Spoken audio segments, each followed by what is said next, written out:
Jalaluddin Rumi, le livre du dedans, chapitre 18. Ibn Muqri récite le Coran de façon exacte. Il lit la forme du Coran correctement, mais le sens lui en est inconnu. La preuve en est que, trouvant le vrai sens, il l'écarte par son aveuglement. Il ressemble à un homme qui a dans la main un Qunduz. On lui en apporte un meilleur et il le refuse. Nous voyons ainsi que cet homme ne sait pas ce qu'est un Qunduz. Quelqu'un lui a dit « c'est un Qunduz » et il l'a pris dans sa main par imitation, comme des enfants qui jouent avec des noix. Quand on leur donne des cerneaux ou de l'huile de noix, ils n'en veulent pas, car pour eux, la noix, c'est ce qui fait du bruit quand on l'agite. L'huile ne fait pas de bruit et ne s'entrechoque pas. Les trésors de Dieu sont innombrables, de même les sciences de Dieu.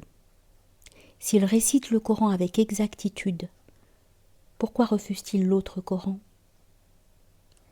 Je parlais avec un récitant du Coran lui disant « Le Coran déclare, dit, si l'océan était de l'encre pour écrire les paroles de mon Seigneur, il serait épuisé avant que ne le soit celle de mon Seigneur.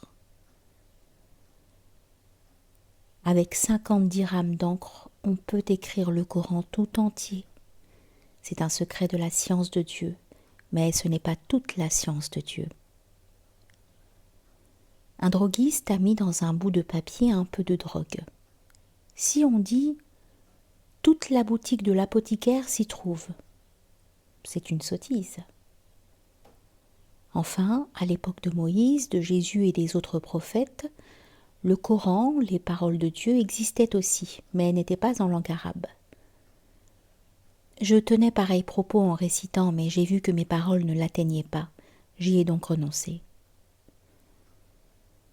On rapporte qu'au temps de l'envoyé de Dieu, alayhi salatu wassalam, chacun des compagnons qui apprenait une sourate ou la moitié était très estimé et montré du doigt. Celui-ci sait par cœur une sourate, car il se nourrissait du Coran. Manger 3 ou 6 kilos de pain est une grande affaire, mais si le mettant dans la bouche on le rejette sans le mâcher, on peut manger 1000 harvars de pain. Combien il y a de récitants du Coran que le Coran maudit. Il s'agit de quelqu'un qui ignore le sens du Coran. Toutefois, il est bon que Dieu ait fermé les yeux d'une certaine catégorie de gens par la négligence, afin qu'ils contribuent à la prospérité du monde matériel. Si certains n'étaient pas rendus oublieux de l'autre monde, ce monde-ci ne serait en aucune façon prospère. C'est par l'oubli de l'autre monde qu'on bâtit et cultive. L'enfant grandit sans prendre conscience. Il croît en stature et quand sa raison se perfectionne, il ne grandit plus. La prospérité matérielle est due à la négligence, raflette, et la destruction à la vigilance. 2 mobiles motivent notre dire.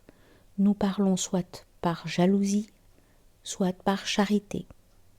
Il ne s'agit certainement pas de jalousie, car la jalousie à l'égard de quelqu'un qui en vaut la peine est regrettable.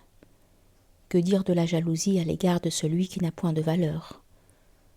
C'est par une extrême charité et miséricorde que je veux attirer mon cher ami vers le sens véritable. On rapporte qu'une personne en route pour le pèlerinage pénétra dans un désert et éprouva une grande soif. Au loin, l'homme aperçut une petite tente délabrée. Il s'y rendit et vit une jeune femme à qui il cria « Je suis votre hôte, je suis dans le besoin ». Il s'arrêta là et demanda de l'eau. On lui en apporta, et cette eau était plus brûlante que du feu et plus salée que du sel. Depuis les lèvres jusqu'au gosier, elle brûlait tout au passage. Cet homme, par compassion, se mit à donner des conseils à cette femme. « Je vous suis redevable à cause de ce secours que vous m'avez apporté, » lui dit-il. « Ma compassion est éveillée à votre égard. Prêtez attention à ce que je vous dis. Bagdad est proche, ainsi que Koufa, Wassit et d'autres villes. Mais même si vous êtes malade, vous pouvez y parvenir en vous y traînant ou en rampant. Il y a là des eaux douces et fraîches, des mets divers, des bains. Il raconta quels étaient le bien-être, les plaisirs et les joies de ces villes. Un moment après, l'Arabe qui était le mari de la jeune femme arriva, apportant quelques mulots qu'il avait attrapés. Il ordonna à sa femme de les faire cuire et ils en donnèrent à leur hôte. Celui-ci en mangea du bout des dents et à minuit se coucha en dehors de la tente. Il entendit que la femme disait à son mari « As-tu entendu ce que notre hôte a raconté, ces histoires et ces descriptions louangeuses ?» Elle lui raconta tout ce que l'hôte avait dit. L'Arabe dit à sa femme « N'écoute pas pareille sornette. Il y a beaucoup de gens jaloux dans le monde. Quand ils voient certains dans la prospérité et la fortune, ils les envient et ils veulent que ces gens errent loin de leur maison privés de leur fortune. Les gens sont ainsi. Quand une personne par charité donne un conseil, ils le prennent pour de la jalousie. Sauf si quelqu'un a du bon sens, il finira par découvrir la vérité. Car depuis le jour d'Alast, le pacte primordial, on a fait pleuvoir sur lui quelques gouttes de sagesse. Ces gouttes le sauveront des troubles et des peines.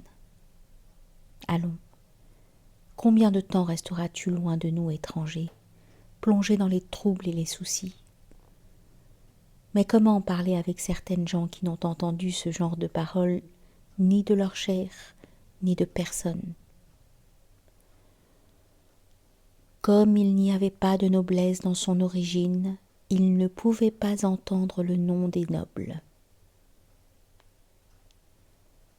Se tourner vers le vrai sens progressivement et en dépit des difficultés initiales devient plus aisé.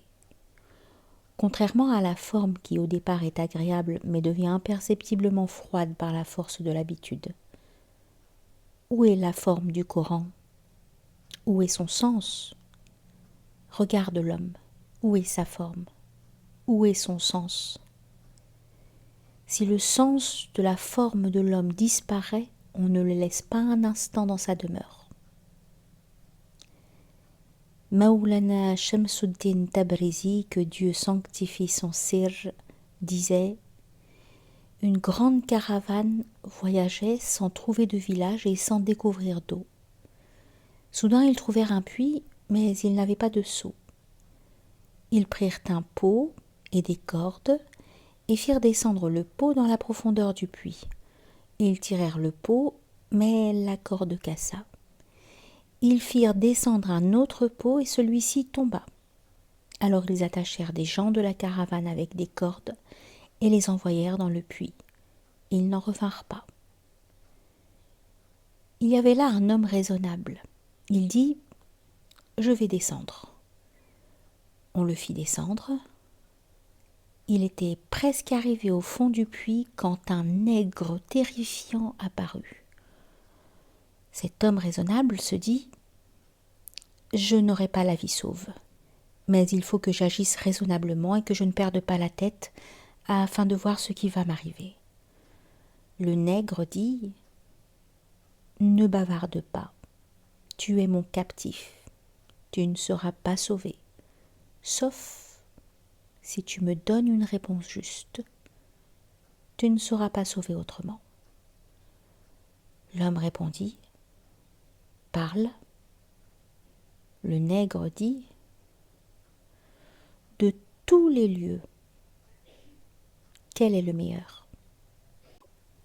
L'homme se dit « Je suis captif et impuissant dans ses mains. Si je dis Bagdad ou une autre ville, c'est comme si je témoignais du mépris pour sa demeure. » Il répond donc « Le meilleur endroit est celui où l'homme a un ami intime, même s'il se trouve au fond de la terre ou dans un trou de souris. » Le nègre dit « Bravo, bravo, tu es sauvé. En ce monde, tu es un vrai homme. Maintenant, je te sauve et grâce à toi, je sauve les autres. Désormais, je ne commettrai plus de crimes. J'ai pardonné à tous les hommes du monde par amour pour toi. » Puis il donna de l'eau aux gens de la caravane. Le but de cette histoire est le vrai sens. On peut expliquer ce sens sous une autre forme, mais les gens qui imitent passivement adoptent toujours la forme extérieure. Il est difficile de parler avec eux. Si tu leur tiens ce discours sous forme d'une autre histoire, ils n'écoutent pas.